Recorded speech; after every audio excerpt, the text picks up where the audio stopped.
talking about structural reforms, and I mentioned some of the most controversial points in this kind of universe of structural reforms, which also happen to be some of the most controversial points that are at stake in the negotiations between Greece and the institutions formerly known as the Troika. And so I wanted to ask you both, on some of those points, such as the most controversial areas, such as pensions and labor market reforms, raising the minimum wage or keeping where it was previously, where are the talks right now on these issues? Are you closer on the controversial areas than you were before this whole process began?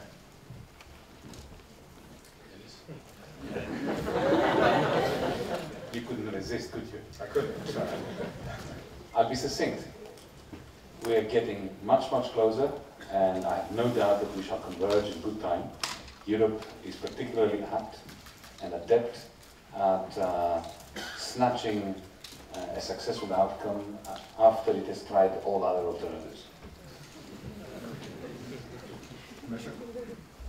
Read now is brilliant in the European language. We'll be succinct too. Of course, we are closer. We talk. We first learned to talk to each other. Now we know we have, I think, common language. The question is, are we close enough? We're working on that. At the time we are here today, people are discussing in the framework of the Brussels group that we decided to set up together, and they are looking for substantial progress.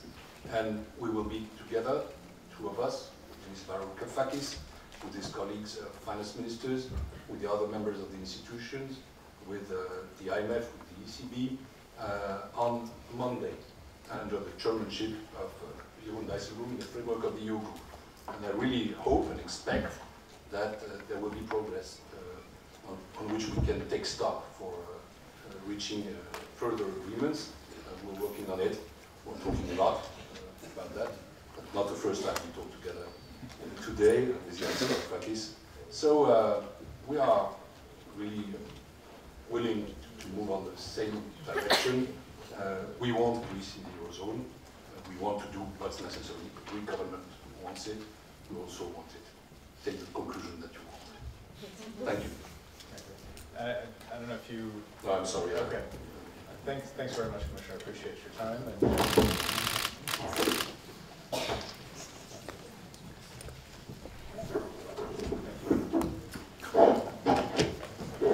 Snuggle on up. The floor is yours, Commissioner. Thank you very much. Let me begin by simply making a statement as to what I think Europe should be aiming at. It took us about a century and a half after the great mathematicians, the Leibnizes, the Pascals, effectively invented calculus and high-end mathematics. It took us about a century and a half before we agreed as Europeans, we converged the view that there should be no child that leaves school without some basic mathematics. I think we should now very, very quickly, we should not lose any time before we make sure that no child leaves school without having learned how to code. Coding should become a compulsory aspect of schooling. This is the gateway into the digital age. This is just a statement. But now let me address three important issues that develop further the theme that Pierre Moscovici so aptly introduced. One has to do with implementation. The second has to do with taxation. And the third has to do with the overall effect of digitization, both on what we might call industrial organization, the way that industrial society is structured, and on the state. Let me begin with a few thoughts about implementation from a Greek perspective. We're very backward in Greece when it comes to the way that we're running our bureaucracies. Indeed, as I said earlier today in the talk in this building, for many Greeks, the state is public enemy number one, and not least because of the bureaucracy. It is clear that digitization has already made great strides in Greece, but there's a lot more to do. But when it comes to implementation, we have to overcome the institutional inertia that fights against it. Let's face it, people don't like to learn new tricks. They would like to continue doing what they've always done. It's part of human nature. On the one hand, we're very innovative creatures, on the other hand, we're very conservative. So in bringing about a quantum leap in the way that bureaucracy is going to work in Greece, what we're thinking of doing is doing something really analog in order to get to the digital age. So let me give you an example of what I mean by that. The analog part, the analog reform. Simply pass through Parliament a piece of legislation that bans the state from requesting information from citizens and firms and companies that the state already has somewhere else. So the tax office asking you to get some certificate from the planning office, the planning department. Now, the usual retort that I get when I say this is, oh, hang on a second, you can't do this before digitization. First you digitize, and then it will be straightforward. My response to that response is that if we don't do something like that, then we will never digitize because of inertia, bureaucratic resistance. But if you say to those who would otherwise resist, public servants, who would otherwise resist digitization, then you know what? You don't want to digitize, don't. You have to pick up the phone, you have to actually do the legwork, you have to use an antiquated fax, whatever, to get that piece of information from another department, because you are not allowed to ask the citizen to go and get it. Then suddenly, digitization is going to be given a much better chance. So this is, if you want, implementation in parts of the Eurozone that are, let's say, let's put it politely, less than advanced in adapting to technological change. So a few ideas about how you can mix analog and digital in order to bring about digitization faster. Implementation. Secondly, taxation. This doesn't just apply to Greece, this is a general problem. We talk about the single market, but of course, youngsters look at us and laugh, because they already have a single market, they call it the internet. And they don't care about whether this is at the level of the European Union, Belgium, Greece, Germany, the United States. They already do business over eBay, over various platforms, even within video games, which you and I wouldn't know how to play, but they enter these virtual worlds and they start developing economies that are multi-billion-dollar worth economies, which of course are completely separate from any system of taxation. So you have increasingly through digital ecosystems that emerge spontaneously, you have a lot of economic activity that now finds itself into internet-based platforms and away outside of anything that resembles a system of taxation. And that is a great problem for our societies, for our organized societies, because until and unless we find a way of making it possible that this shift of economic activity does not diminish the tax base of the globe, then we're going to be in serious difficulties. I don't have answers. I'm simply posing the question. It's a question that the European Union has to discuss very quickly. But it's not a question that the European Union can solve on its own. This is where we need to have a global degree of cooperation. And the third point I want to make, the first one was implementation, the second one was taxation, the third one is major disruption of what we leftists used to call the mode of production, the way in which we relate to one another through industry and entrepreneurship, and social contracts and labor contracts. It is becoming abundantly clear that digitization is going to make a very big difference, not only in terms of the second machine age, which is crucial and we need to discuss the effect that it will have on white-collar labor, but primarily on corporations. Once you have a situation where the bright designers of the world can remotely collaborate and come up with brilliant designs, which then are printed in Calcutta or in Ghana or in Brussels, it doesn't matter where, on a 3D printer, which is owned like something like either a public or a private utility by a company that doesn't even know what the printer is printing. what is the point of having corporations? What will the purpose of corporations be in that world? So on the one hand, the second example I gave is a threat to states because of the tax-based depletion.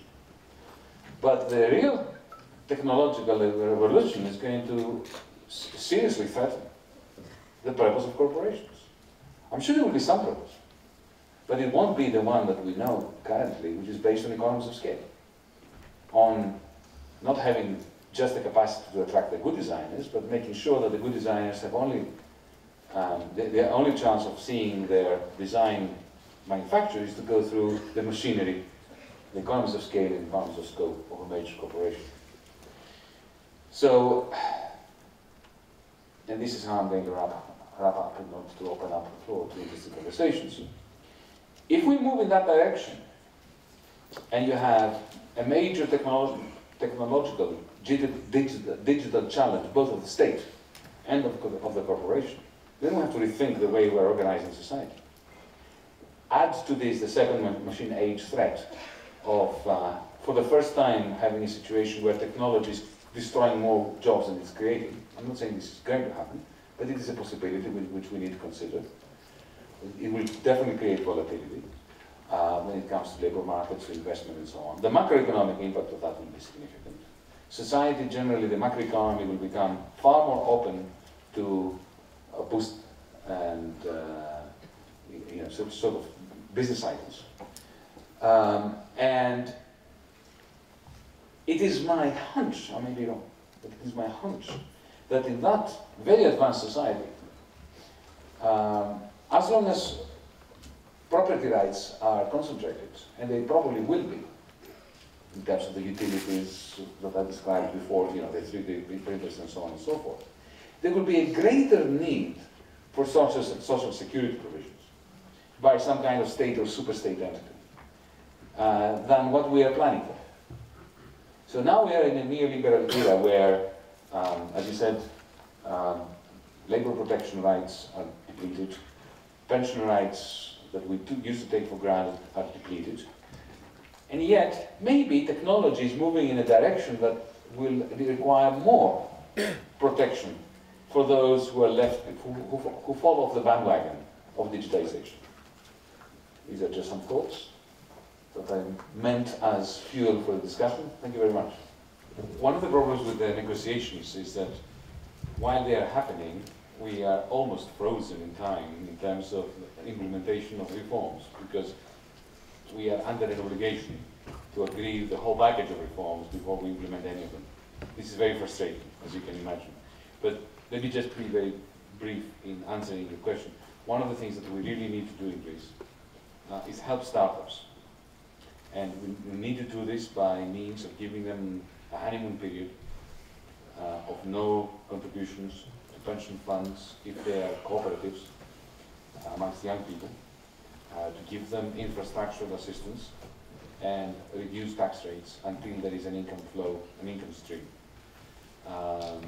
If I may I comment on Daniel's points? Of course. Yeah. A couple of points then. I'm suspicious of the digital divide narrative, generally speaking. You have a point about the digital divide when it comes to public sectors, because of the strength of the bureaucracy in countries like France and the weakness in places like Greece. But when it comes to the private sector, especially startups and youngsters, it is astonishing how they can overcome this. So think of India, how India suddenly emerged as a major digital center. I see this in Greece. I see young people, extremely talented people, who teach themselves how to do it, and suddenly being able to sell their apps to Silicon Valley. And when I was living in the United States, I could see suddenly, there were all these Greeks living villages from rural areas and finding incredible funding in Texas or in California.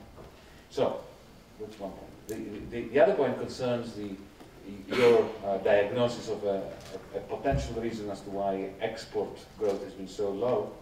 There is an element of this in what you're saying, but I still insist on what I was saying in the previous talk, that this is very marginal compared to the negative impact of lack of credit and the failure of the banking system, which is spectacular compared to other places in Europe. I think that's enough. I'll just add. This is not the first time that Greece has to skip a stage of development. Recall that, you know, in the early 1920s, we had to go from quasi-feudalism to a kind of bourgeois capitalist democracy, right? It didn't happen exactly that way, but more or less we had to skip a stage. So you're right, we have to skip another stage. But regarding the point you made earlier, which is similar, concerning the level playing field between the companies that do things well and properly in Greece and those that don't. It is clear that digitalization is essential when it comes to the payment system. So we need to get rid of cash. If the ECB allows us to ban cash, we can do it overnight. What is your role now? Has it changed? Is it any different? What's happened? No, I like Twitter. I'm part of the digital age. And you're one of the few ministers who actually tweets Yes. on his through his own. I'm on yes, indeed. That's it. Nobody touches my Twitter. Or my blog, for that matter. This is why my blog is a bit sluggish these days. On the question of my role, look, Pierre was sitting next to me a minute ago. Let me tell you that the Brussels group was something we created together as an alternative to the Troika process. And one of the major characteristics of this, in juxtaposition to the Troika process, is that ministers will not be involved. Unlike the Troika process where the Troika would arrive in Athens, motorcades, would go to the ministries, and then the technocrats would talk to everyone, from the janitor all the way up to the minister. The idea about the Brussels group was that we would maintain a protocol. Ministers would be talking to ministers. Technocrats would be negotiating with technocrats at the Brussels group. And in Athens, we would have the technical teams that would be doing the fact-finding, feeding information data to the Brussels group. So it is quite astonishing that there is all this philology about my not being part of the Brussels group. The whole point was that ministers are not part of the Brussels group. So I answered that question already once today. I'll answer it again. You have the press creating, sort of digging up a hole and then falling in it. So for a week or 10 days, there was this prognostication that I would be removed from my position. Then I wasn't removed from my position. Then I had to discover a narrative that explains their failure to predict. It's a bit like mythology. So, you know, the same superstitions are used in order to explain why they fail to predict. Okay. Thank you very much, Minister Varoufakis, Daniel, Montserrat, Marcus, Pierre, and I'm Matthew Dalton of the Wall Street Journal. I forgot to actually say that. Thanks a lot.